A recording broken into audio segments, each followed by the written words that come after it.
درنو لیدونکو بیا هم ستړي مشئ. جنرال صاحب د ناټو حمایه او د بهرنیو چارو وزیر د امریکا د بهرنیو چارو وزیر له دغه پروسې څخه د ملاتړ مسله تاسو ویلي چې یو ډول غني ته لا هم یا په حکومت ته لا هم د قوت مسله دلته رامطرح کېدای شي. په ټول کې د امریکا ژمنتیا او یا هم د نړۍ ژمنتیا دغه دوو مسایلو ته د امنیت راوستلو ته او د صلح مسلې ته څومره رښتیا هم ستاسو په نظر ده؟ که بیا هم هماغه وایم چې د اجماع مسله شته خو د اجماع مسله بیا ظاهري. ګوره تاسو وګورئ چې افغانستان اوس په دې حالت کې نه دی چې بدون د نړیوالو ټولنې د ملاتړ څخه دا مسایل مخکې بوځي. اول زموږ امنیتي دفاعي ځواکونو اکمال د دوی تجهیز او تمویل دا د افغانستان د هغه نه بهر دی د قدرت نه. او دویم د سولې په خبرو کې ګوره امریکا متحده داخله شوې ده په خپله د افغانستان حکومت خو سفرې د سولې پروسې ته داخل شوی نه دی چې د طالبانو سره مستقیمه خبرې وکړي. نو د نړیوالو ټولنې ملاتړ په ښکاره ټکو په روښانه ټکو دا د افغانستان د دولت لپاره د افغانستان د حکومت لپاره دا ډېر اهمیت لري او خصوصا د نړیوالو لپاره. تاسو ولیدل چې بهرنیو چارو وزیر ما مخکې ورته اشاره وکړه د امریکا پرون په کابل کې په ډېر روښانه ټکو د افغانستان د حکومت موضوع تایید کړه. ګوره دلته پرون یو مظاهره هم په کابل کې خبرې وې چې موږ سرپرست حکومت غواړو دا غواړو خو د نړیوالې ټولنې حمایت چې نه وي هیڅوک چې نشي غوښتلی. نړیوالې ټولنې په ښکاره ټکو اعلان وکړه چې موږ په خپل وخت انتخابات غواړو. په خپل وخت انتخابات شپږم د میزان دي. معنا دا ده چې نړیواله ټولنه تمویلوي کومک کوي ټاکنو سره او ټاکنې تاییدوي کله یې تاییدوي شپږم د میزان. خو د بهرنیانو د بهرنیو ډیپلوماتانو په څرګندونه کې په ځانګړې توګه د امریکا له ادرس نه هم زه دا نقیص څرګندونې مثلا خلیلزاد څو ورځې وړاندې ورته ویلې چې د کور دننه داسې د حکومت حتی د حکومت نوم یې واخیسته چې د حکومت د کور دننه د افغانستان داسې کړی شته چې صلح نه غواړي که نه. بیا نن راځي بهرنیو چارو وزارت یې دغه پروسې د ملاتړ مسله یادوي او ستاسو په وینا یې دقیقا هم په ټوله کې چې د ولسمشر ملاتړ کوي. نو تاسو فکر نه کوئ چې دوی هم زه د نقیص څرګندونې د دې سبب دي چې یا پر دې پروسې باندې باور نه لري او یا هم تر شا یې بیا نور مسایل؟ اساسي خبره چیرې ده؟ خلیلزاد ډاکټر صاحب خلیلزاد په سمه خبره کوي. هغه خبره د جمهور رئیس یا د هغه کړۍ چې جمهور رئیس ته نږدې دي په هغوی په هکله باندې نه ده. تاسو وګورئ جمهور رئیس د نږدې 800 بندیان د بندیخانې نه خوشي کړه. په افغانستان کې څه غوغا شوه څه حالات شوه. خپله ځي پاکستان ته چې موږ سوله غواړو طالبانو سره خبرې کوو مسکو ته ځو کینو ورسره. کله چې جمهور رئیس عملي ګام پورته کوي د سولې لپاره بیا دلته غوغا جوړیږي چې ولې طالبان خوشي کړي چې اما مریض طالب چې وخت پوره شوی طالب چې شیخ پانی طالب هغه جمهور رئیس خوشي کوي بیا هم ځینې کړی دي چې غوغا کوي. د معنا دا ده چې د سولې مخالفین خوشتا کنه په خوله باندې وي چې موږ سوله غواړو مګر د سولې مخالفین بیا څوک دي؟ هماغه کسان دي چې جمهور رئیس عملي ګام پورته کوي دوی په مقابل کې ودرېږي. خلیلزاد اشاره دې ته ده. یو بله اشاره هم خلکو سره یې ځینې تشویشونه پیدا کړي چې د بهرنیو چارو وزیر د امریکا وویلي چې د سپتمبر تر اوله پورې به د سولې یو تړون د طالبانو سره لاسلیک شي. نو معنا دا ده چې ځینې کسانو ته داسې تشویش پیدا شوی چې ټاکنې نه کېږي. نه خبره داسې نه ده. خبره دا ده چې د سولې تړون که طالبانو سره لاسلیک کېږي طالبان به عملا د افغانستان د دولت سره ومني چې خبرو ته کېني. یعنی په انتخاباتو کې بیا ګډون نه کوي. په انتخاباتو هیڅ تاثیر نه لري.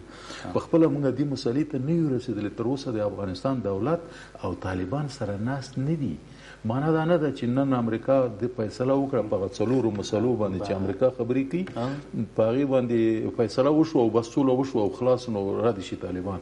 نه په دې څلورو مسلو چې فیصله وشوه د دې نه وروسته د افغانستان حکومت او طالبان سره کینی خبرې کوي. یو بل اړیکه هم لرو دا به واورو. جنرال صاحب سید امام الدین مصلح صاحب موږ سره په لیکه کې د مصلح صاحب مهرباني خوش ورشي.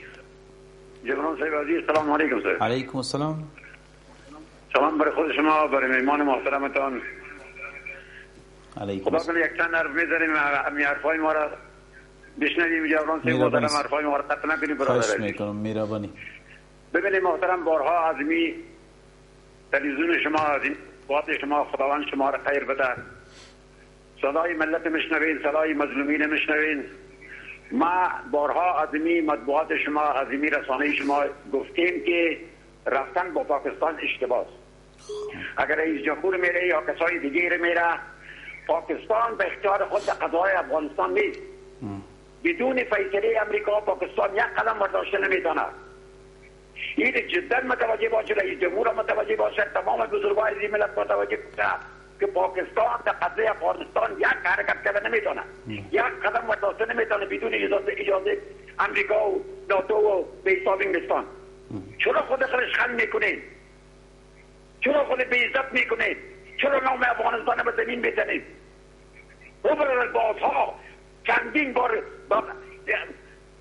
به حساب رئیس جمهور قبلی آمد کرلی رفت، چندین بار از 21 بار از زمین رئیس جمهور میدن. شرم یا دارید؟ عمر روی تو رو نمیشناسه، او تو رو افغان نمیدانه، او تو رو یک مملکت نمیدانه. بنابراین ما برسان میگم که رفتن با پاکستان اشتباه است. باید امروز همه ما اگر در این طرف هستیم، اگر در طرف طالب هستیم، سردیم ملت دل بسوزانیم. ببینید پاکستان هم ساخته، تو هم ساخته. تو هم جیب امریکا ماش میخوری و هم جیب امریکا ماش میخوره. ما در بین شما دو جاسوس در گرفتیم. 40 سال در بین شما جاسوس‌ها در گرفتیم. 95% از این سیاستمدارا کلش حلقه زدگی جای است. هیچ کدام از این مستقل نیست. اگه اسلامی شد، اگه غیر اسلامی شد، کل اینا وابسته به قدرت‌های بیرونی است. و اگر به من متوجه نمیشه، شیخ الحدیث شیخ القرآن است. و شیخ الحدیث که در پاکستان میگفته که بیایی 100 لاوبانه پیش ما، یک قدره نجاست در او پردین، بیایی عالم، بیایی مفسر، بیایی فقیه ثابت بساده که دیگه خود نواز. تو خیلی بروز پشته امریکایی رو کسی میکنی، تو خیلی صفحه حال میشینی، این جنگ تشدید میکنی، این جنگ برات در زیر چوب میبانی. از خدا بدرد یک راه حل پیدا کو که ملت مسلم در گرفت، اولاد خود از گشنگی ببروشه، در زیر خیبه جان از گشنگی در گرفتن. 4 میلیون مودای امروزی مسلی صاحب تشکر. و هر بیخی دیوان بزنی و صدا جوان جوشن و پدر نداره، مادر نداره، اولاد نداره. بله در فکر آرامش تشکر مسلی صاحب. ډیر زیات مننه کوم مسلی صاحب محترم. مننه کوم دا چې نه دی ولسمشر او نه هم د سیاسونو تک پاکستان ته نه یوازې دا چې ګټه نه لري بلکې تیروتنه ده. به جنرال صاحب هم خپله تبصره ولري، وخت مو لنډ دی، به هم پوښتنې مطرح کړم، یو ځای به ځواب کړي. دوه پوښتنې ډېرې مهمې زما په ذهن کې راګرځي جنرال صاحب د نورو پوښتنو په اړه ستاسو د خبرو په ارتباط. امریکا هم پر دې پوهېږي چې د کور دننه د صلح په وړاندې مخالفتونه شته او دا جریان لري. حکومت د نن هم پر دې مسایلو باندې پوهېږي. تاسو ویلي چې حکومت یعنې ولسمشر غني نه بلکې په حکومت په اډانه کې شته داسې کسان. خو زه یوې بیلګې ته اشاره کوم، کله چې حزب اسلامي سره د صلح خبرې روانې وي همدغه ډول مخالفتونه هلته په بېلابېلو کچو باندې وي، حتی د حکومت له ادرس نه، حتی د حکومت له ډېرو لوړپوړو چارواکو څخه هم د مخالفت غږ اورېده. ولسمشر د لوی اختر پر مانځه د خطبې کې وویلې وروسته له هغه نه چې ملت ته یې وړاندې کوله، ویلې چې که تاسو مخالفتونه نه لرئ کوئ، زه مجبوره یم چې ستاسو نومونه له ملت سره افشا کړم چې څوک صلح نه غواړي. که نه موږ په ډراماتیک ډول باندې تغییر ولید. هغه کسانو چې مخالفت کوه هغه اعلامیه خپره کړه چې هو حزب اسلامي باید ورسره خبرې وشي او صلح ته راشي. نن که افغان حکومت پر مخالفتونو باندې آگاه وي او پوه وي چې څوک مخالفت د صلح مخالفین دي او مخالفت کوي، که امریکا پر دې باندې پوهېږي چې خدای مکړه د ولسمشر نه شروع تر وزیر او تر والي او تر رئیس اجرایه او تر چا او تر سیاسیونو پورې د دوی د دغه لویې داعیې او پروسې په وړاندې خنډ دي، بیا ولې نومونه یې نه افشا کېږي او له ملت سره نه شریکېږي چې احمد محمود قلبي مقصود صلح نه غواړي، نو ملت به هم پې پوه شي چې د صلح دښمنان څوک دي او د دوی لاره سر څخه به اغزي هم لرې شوي. لومړی خو دا دوست چې مزدي صاحب چې تلیفون کړی او تاسو د خلکو نظریات اورئ که نه، څومره د پاکستان په مقابل کې نفرت دی، انزجار دی، پاکستان نه مني، د افغانستان خلک نه مني. خو یو شی درته ووایم دا د پاکستان په ګټه نه ده. پاکستان په ګټه شی دی چې د افغانستان خلک پاکستان ته د یو ورور او دوست په سترګه وګوري، ځکه زموږ ګاونډی دی، ورسره ګډې اړیکې لرو، مړی او ژوندی هم ورسره شریک دی. دا د پاکستان په ګټه، دا د پاکستان مرګ دی. پاکستان به په افغانستان باندې آباد وي، افغانستان به په پاکستان آباد وي. خو دا ټوله ګناه د پاکستانیانو ده چې په توطیو کې تر اوسه پورې او د افغانستان د خلکو نظریات خو ګوري. دویمه خبره چې دا ډېر ضرور ده، د جمهور رئیس تګ پاکستان ته ضرور دی، ځکه چې افغانان باید په دې باندې پوه شي خو د څنګه تګ چې مشخص، قوي او هغه استدلالونو او هغه دلایلو او هغه منطق سره لاړ شي چې هغه د افغانستان لپاره ګټه رسوي. ګوره موږ ټول وخت د سیاسي اړیکې باید د پاکستان سره ونه شکو، موږ باید خبرې ټول وخت ورسره وکړو د دولتونو په ساته باندې، مګر د خپل موضوع نه یو ملي متر هم باید شاته نه شو. جنرال صاحب تاسو مخکې ویل چې حکومت پاکستان په څنډه کړی ده، په انزوا کې راوستی، تر نړیوال فشار لاندې راوستی ده. ځینې نظرونه بیا دا دي، تحلیلونه دا دي چې د ولسمشر تګ پاکستان ته په داسې یو حساس وخت کې پاکستان له دغه انزوا څخه راژغورلی شي، له دغه فشار څخه راژغورلی شي. تاسو هم مخکې اشاره وکړه جنرال صاحب چې پاکستان نړۍ ته د افغان سیاسونو په ورتګ سره وښودله چې دغه د سیاسونو په مخ کې ما وویل چې زه مداخله نه کوم، سیاسونو د تایید سره راوښوروه چې هو یعنې پاکستان په افغانستان کې هېڅ ډول کار نه لري او په افغانستان کې صلح غواړي. د ولسمشر تګ په داسې اساس وخت کې چې د صلح مسایل روان دي او هلته له امریکا سره وایي چې د ولسمشر او په ځانګړي توګه د ولسمشر اړیکې سره ټینګړي دي، په داسې یو موقف کې بیا دوی تګ وایي بیا ښایي هم د افغانستان په ګټه نه وي، بلکې د پاکستان په ګټه اوسي، د پاکستان له فشار خلاصولو څخه سبب شي. ګوره که چیرې دا زموږ د سیاسیونو تګ هلته زه خو وایم چې په دغه حالاتو کې اشتباه باید نه وی لاړ، خو که چیرته ولسمشر لاړ نه شي، د سیاسیونو خبرې چې څه شی کړی دی هغه ټولې تاییدېږي. ولسمشر باید خپله موضوع هلته ښکاره کړي. تاسو د تلو تلویزیون سره د ښاغلي محب خبرې واورېدې هغه مرکې، هغه وویلې چې مشکل په پاکستان کې دی، کاملا په ښکاره ټوکې وویلې چې مشکل پاکستان کې دی. معنا دا ده چې حکومت سیاست روښانه دی د پاکستان په مقابل کې، مګر اړیکې او خبرو ته کېناستل د دواړو هیوادونو په ګټه دي. د دې خبرونه باید چیرې ووځي. خو زه په دې عقیده یم چې جمهور رئیس د مشخصو پیشنهادونو سره ځي. موږ نور تجارتي مشکلات لرو، اقتصادي مشکلات لرو، ترانزیتي مشکلات لرو، دوه سره خبرې د پاکستان سره لرو. دا باید ټولې په میز باندې وچول شي، خبرې ورسره وشي او په دې ټولو کې پاکستان ملامته دی. نو جمهور رئیس دی چې د صلح نه بغیر د دغه نورو مسایلو وخت ده چې ولسمشر باید دا مسایل د پاکستان هغه مسایل چې ډېر ضرور اوس ګوره زموږ الوتکې هند ته نه پرېږدي پاکستان، اوس دا داسې مسله نه ده، دا خو باید خبرې وشي. ډېرې خبرې دي د تجارت او داسې خبرې دي چې ورباندې خبرې وشي. راځو دې ته چې تاسو پوښتنه وکړه چې دا سیاسیونو ګوره د افغانستان اجازه راکوئ وبښئ یو اړیکه ده چې پرېږدو ډېر وخت به پرې تېر شي، بیا به یو ځای تاسو انشاءالله زما پوښتنې او د جان محمد ورور موږ سره په اړیکه کې ده. مهرباني ستړي مه شئ. سلام علیکم. علیکم السلام. بخیر سلامت. تشکر برادر عزیز. خب برادر عزیز ببخشید صدای شما درست‌تر با ما نیستن، جایتان تغییر کنین و یا صدای تلویزیون اگر بلند باشه پخش کنین. بله الو. بله مهربانی. الو مهربانی برادر. الو سلام علیکم. علیکم السلام برادر مهربانی. ما به خاطر این مملکت با برهنه ها و شکم ها و یخنکنده ها صحبت داشتیم که امروز مملکت ما تبدیل شده به یک سنگ حجر الاسود بزرگ برای کل بشر. شرق و غرب اینجا درگیره، عرب و عجم اینجا درگیره، جنگ های نیابتی اینجا درگیره. ما و شما امت اسلامی هستیم، یک 1400 سال میشه که تبدیل کنیم لا اله الا الله میگیم. اسلام پیغمبر باید از اینجا حرکت کنه. این امریکایی که میخواد با طالب صلح کنه، طالب برادران ما هستند. نقطه قوت به طالب نفسی که دوباره از اینجا سربازگیری کنه، برو به اوغوریای چین، برو به اندونزیا، مالزیا. امریکا که میگه که تو منافع من غرض نگیره، آیا نمیتونه دوباره این ملت قربانی بده؟ ما دیگه میگیم که نه به طرف عرب بریم نه به طرف عجم. این ملت چنگ بزنه برای اسلام الهی همون که پیامبر گرامی اسلام بوده. چرا اینجا تبدیل شد به یک سنگ حجر الاسود بزرگ. بله بله. این عظمت اینه که این امت اسلامی داره، نه عرب داره، نه عربستان سعودی داره، نه قوم تهران. تشکر این دو تا ملت تشکر. سایه هم دیگر را با تیر میزنن، اما این ملت برای بشریت قربانی داد در زمان آتش نشکن سرخ روز. مننه کوم افغانان باید ویخیار شو. اوس هم دقیقاً تاسو خبره تایید ورده چې بیا ونه غولیږو د دښمنانو پر هغو هڅو او پر هغو شمول لومو باندې. جنرال صاحب هم خبره تبصره ولې جنرال صاحب مهرباني. تاسو وګورئ ورور چې خبره وکړله، زمونږ کرزي صاحب چې جمهور رئیس په زرګونو دفعې ویلي طالبان زمونږ ورونه دي افغانان هیڅ افغان نشته طالبانو په مقابل کې چې ونه غواړي چې سوله وشي طالبانو سره. اوس زموږ جمهور رئیس د اوس هر ورځ د هغه ورځې نږدې 900 نفره د باندې نه خوشي نه کړه. معنا دا ده چې غواړي چې سوله وشي او طالبان راشي خپل هیواد ته.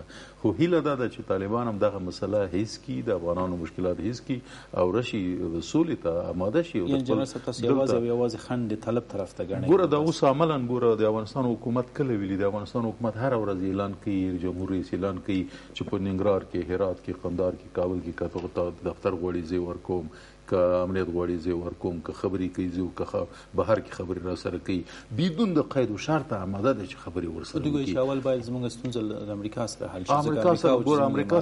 امریکا سره خبرې دي، خبرې روانې دي، هغې لپاره هم شرایط آماده شوي. امریکایان آماده دي چې د مهالویش له لورې خپل قوتونه هم وباسي، د مهالویش له لورې طالبانو سره خبرې هم کوي. زه بخښنه غواړم، د طالبانو دغه دریځ بخښنه غواړم، آیا د افغانانو په ټوله کې په ګټه کې ده که نه؟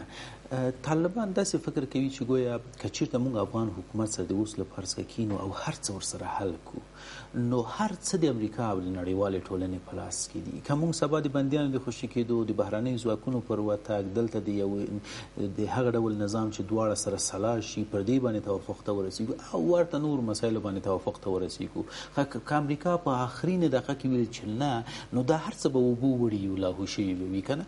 دغه دریځ د طالبانو معقول ده او که نه؟ کاملا. تاسو وګورئ طالبان چې په قطر کې اوسېږي، دا د هوټل پیسې څوک ورکوي؟ د دې دفتر مصارف څوک ورکوي؟ دا بهر ته چې سفر کوي د مصارف څوک ورکوي؟ حتی په کانګرس کې دا مسله حل شوه چې دا مسله رامنځته شوه چې دا پیسې موږ ورته ځانګړي کړو طالبان ته. طالبان په دې پوهېږي چې په پاکستان کې چې دا کلونه نظامي اړې وي او د پاکستان سره مرستې کوي، کلونه دا اوس هم د پوځ مصارف ورکوي او دا ورکوي، دا د دې طالبان نه پوهېږي. د افغانستان لپاره یو نړیوال متحد ضرور دی، یو ملاتړ کوونکی ضرور دی. هغه به څوک وي؟ چین خو نه دی زموږ سره دوستي ورسره کوو، چین دوست هېواد دی، خو هغه د پاکستان سره کله دوستي لري.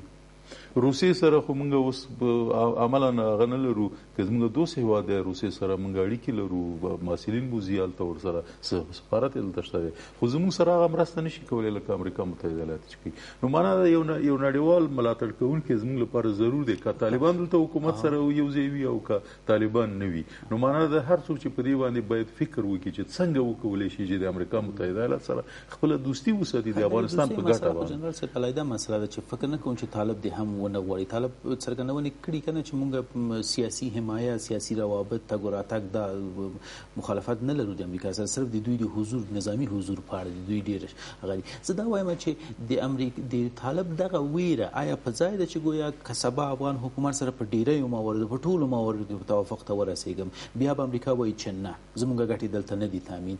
د نه ځواب به دا شي چې دغه ټوله پروسه به بیا له خنډ سره ګوره په دې په هکله امریکایان هم دې دپاره مذاکرات کوي، د طالبانو سره عملي مذاکراتو ته ځي، یعنی یو توافق ته ځي. د توافق نه وروسته امریکایان نشي کولی هغې توافق نه ووځي. اوس موږ امنیتي تړون لرو د امریکا سره، په امنیتي تړون کې چې څه شی دی د هغې نه امریکایان خو که چیرې وځي په هغې کې شرایط آماده دي، شرایط یې ښودلي دي چې په څه شرایطو باید وځي.